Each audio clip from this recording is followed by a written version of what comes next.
Yeah, okay. Nag-abot sila ni Robbie. Oh naman. Ah, okay. Abot din. Mamaradlo, the cut and the finish. Lead down to 1. And still no field goals for Mindoro. Collado came away with a steal. Mamaradlo lost his footing. Stayed with it. Olegario wraparound pass. Rios will finish. What a sequence for the Dark Horse. Well, the Dark Horse are 3 out. So parang they had the option of staying there, but they opted not to. Christian Rios drills in a long 2-point shot. 36 all ang ating talaan. Side. Swing it. Pass bit late.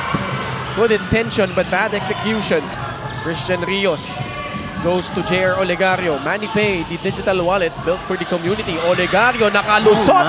Kissing it off the glass and in. Ball screen action. 2 on the ball, you can't get split. Oh my goodness, that was clean.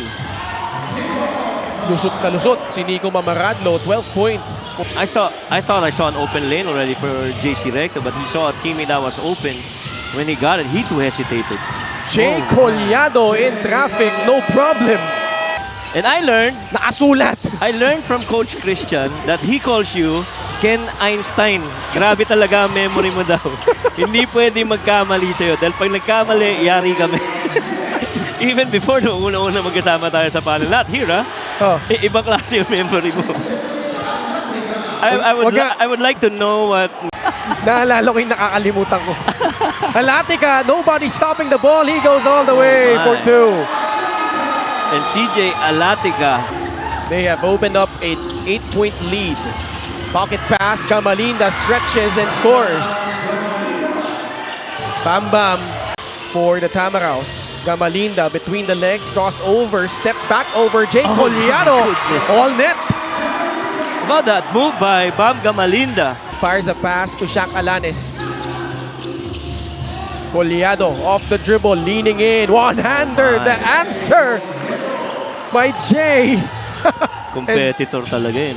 Bumabagay talaga siya sa place ng team na ito. In fact, sinabihan daw siya ng kanyang vets in Jay Collado and Lester Reyes na he can relax a bit more here compared to his last. Although CJ is a new addition here, he said he had an impromptu team building daw while they were here in Mindoro. Sabi niya, pagdating kasi nila, wala masyadong kuryente, walang signal. So they were forced to talk to each other, laugh about the situation, and bond.